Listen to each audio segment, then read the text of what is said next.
Assalamualaikum warahmatullahi wabarakatuh. Saya Sabita Clara Anjani dengan NIM 21050974063 dari Pendidikan Teknologi Informasi 2021A. Di sini saya akan mempresentasikan mengenai standarisasi jaringan komputer. Standarisasi ini adalah sebuah aturan main atau protokol yang digunakan agar semua hal atau pekerjaan dapat berjalan dengan baik. Kegunaan dari standarisasi yang pertama yakni memudahkan komunikasi satu sama lain. Yang kedua dapat digunakan banyak orang. Yang ketiga yaitu memudahkan dalam melakukan pekerjaan. OSI dan TCP/IP. Apa sih OSI layer itu? OSI layer atau OSI model Open System Interconnection adalah sebuah model jaringan yang dikembangkan oleh International Organization Standardization di Eropa pada tahun 1977 yang bertujuan untuk menyeragamkan model jaringan agar tetap berkomunikasi. Tujuan dari pembuatan OSI layer adalah menjadi model rujukan bagi setiap vendor atau developer, sehingga produk atau perangkat lunak yang dibuat memiliki sifat interconnect, yang berarti user dapat melakukan kerjasama dengan produk atau tanpa perlu melakukan penanganan secara khusus atau spesial. Kemudian apa sih TCP/IP? TCP/IP merupakan singkatan dari Transmission Control Protocol atau Internet Protocol yang merupakan model jaringan yang digunakan dalam komunikasi data dan informasi di internet. Berikut perbedaan dari OSI layer dan TCP atau IP. Yang pertama, OSI layer memiliki 7 buah layer dan TCP/IP hanya memiliki 4 layer. Kemudian yang kedua, TCP/IP merupakan protokol spesifik, sedangkan OSI layer protokol independen. Yang ketiga, semua standar yang digunakan pada jaringan TCP/IP dapat diperoleh cuma-cuma dari berbagai komputer di internet, tidak seperti di OSI. Persamaan dari OSI layer dan TCP/IP yakni OSI layer dan TCP/IP sama-sama memiliki layer atau lapisan. Yang kedua, sama-sama memiliki application layer meskipun memiliki layanan yang berbeda. Yang ketiga, yakni sama-sama memiliki transport dan network layer yang sama. Kemudian, asumsi dasar OSI layer dan TCP/IP layer adalah menggunakan teknologi paket switching. Protokol pada TCP atau IP lapisan terdapat application layer. Pada lapisan ini terletak semua aplikasi yang memanfaatkan protokol TCP atau IP. Kemudian ada transport layer, bertanggung jawab untuk mengadakan komunikasi antar dua host. Selanjutnya ada internet layer, yang ini bertanggung jawab dalam proses pengiriman paket ke tujuan yang tepat. Kemudian ada network access layer, bertanggung jawab mengirim dan menerima data dari dan ke media fisik. Kemudian berikut adalah OSI layer, memiliki beberapa layer. Layer ketujuh yakni application layer merupakan layer di mana terjadi interaksi antarmuka end user dengan aplikasi yang bekerja menggunakan fungsionalitas jaringan, melakukan pengaturan bagaimana aplikasi bekerja menggunakan resource jaringan untuk kemudian memberikan pesan ketika terjadi kesalahan. Pada application layer memiliki beberapa protokol. Yang pertama HTTP, Hypertext Transfer Protocol.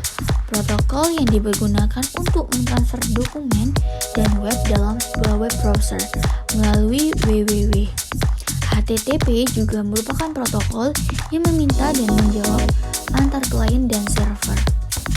Yang kedua ada FTP, File Transfer Protocol, protokol internet yang berjalan dalam layer aplikasi yang merupakan standar untuk mentransfer file komputer antar mesin-mesin dalam sebuah jaringan. Yang ketiga terdapat NFS, yakni Network File System, jaringan protokol yang memungkinkan pengguna di klien komputer untuk mengakses file melalui jaringan dengan cara yang sama dengan bagaimana menyimpan lokal yang diaksesnya. Yang keempat, ada Domain Name System, protokol yang digunakan untuk memberikan suatu nama domain pada sebuah alamat IP agar lebih mudah. Kemudian ada Presentation Layer, yaitu layer ini bekerja dengan mentranslasikan format data yang hendak ditransmisikan oleh aplikasi melalui jaringan ke dalam format yang bisa ditransmisikan oleh jaringan. Pada layer ini juga data akan dienkripsi atau dideskripsi. Pada presentation layer terdapat beberapa protokol. Yang pertama, Telnet, protokol yang digunakan untuk mengakses remote masuk ke suatu host. Data berjalan secara line text. Yang kedua ada Simple Mail Transfer Protocol, salah satu protokol yang biasa digunakan dalam pengiriman email di internet atau mengirimkan data dari komputer mengirim email ke server email penerima. Yang ketiga ada Simple Network Management Protocol, yaitu protokol yang digunakan dalam suatu manajemen jaringan. Kemudian ada Session Layer. Session Layer ini akan mendefinisikan bagaimana koneksi dapat dibuat, dipelihara, atau dihancurkan. Pada Session Layer terdapat beberapa protokol, yakni yang pertama NetBIOS. NetBIOS berfungsi sebagai penyiaran pesan yang maksudnya memungkinkan user mengirim pesan tunggal secara serempak ke komputer lain. Yang kedua ada NetBIOS. NetBIOS Extend User Interface berfungsi sama dengan NetBIOS, hanya sedikit dikembangkan lagi dengan menambahkan fungsi yang memungkinkan bekerja dengan beragam perangkat keras dan perangkat lunak. Yang ketiga, yaitu AppleTalk Data Stream Protocol. Protokol ini berfungsi untuk memantau aliran data di antara dua komputer untuk memeriksa aliran data tersebut tidak terputus. Kemudian yang keempat terdapat Printer Access Protocol, yang ini berfungsi PostScript untuk akses pada jaringan AppleTalk dan untuk mengendalikan bagaimana pola komunikasi antar node. Yang kelima terdapat Session Protocol Data Unit, yang ini berfungsi mendukung hubungan antara dua session service user. Selanjutnya terdapat Transport Layer.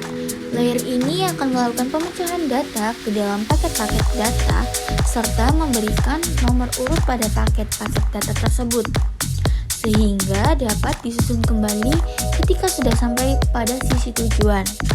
Selain itu, pada layer ini akan menentukan protokol yang digunakan untuk mentransmisi data.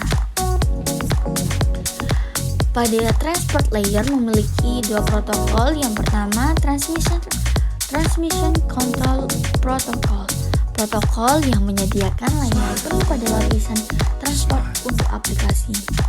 Kemudian yang kedua terdapat User Datagram Protocol. Protokol ini merupakan protokol connectionless dan process to process yang hanya mendapatkan alamat web, checksum error, kontrol, dan panjang informasi data pada layer di atasnya. Kemudian terdapat Network Layer.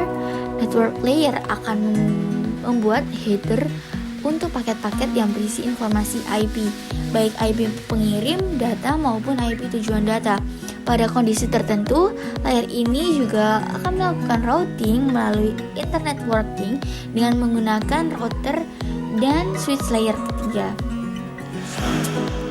Selanjutnya terdapat Data Link Layer. Data Link Layer ini berfungsi untuk menentukan bagaimana bit-bit data dikelompokkan menjadi format yang disebut sebagai frame.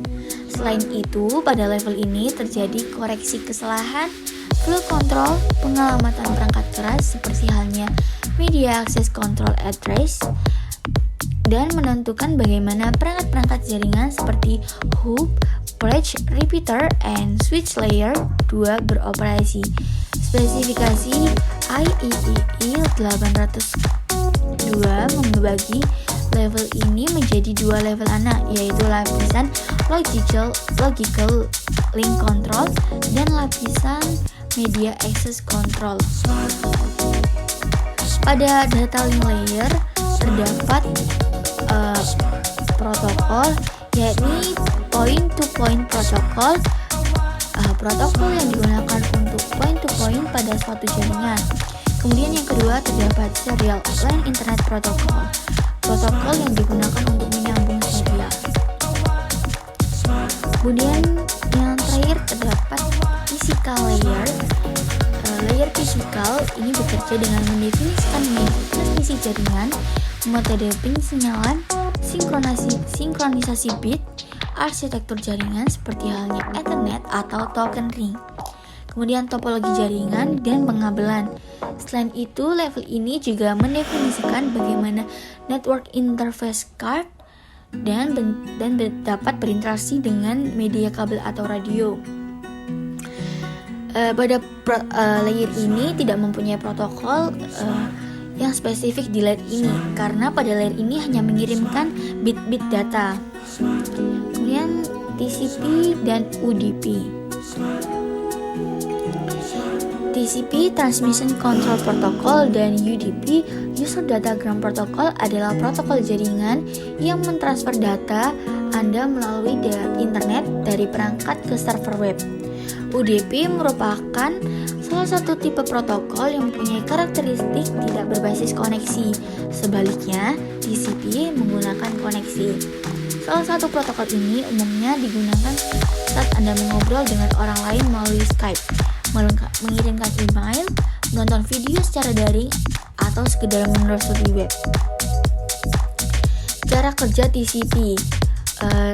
Pertama, TCP memberikan setiap paket data, nomor urut, dan tanda pengenal yang unik, sehingga penerima dapat mengidentifikasi paket yang sedang diterima dan yang akan datang berikutnya.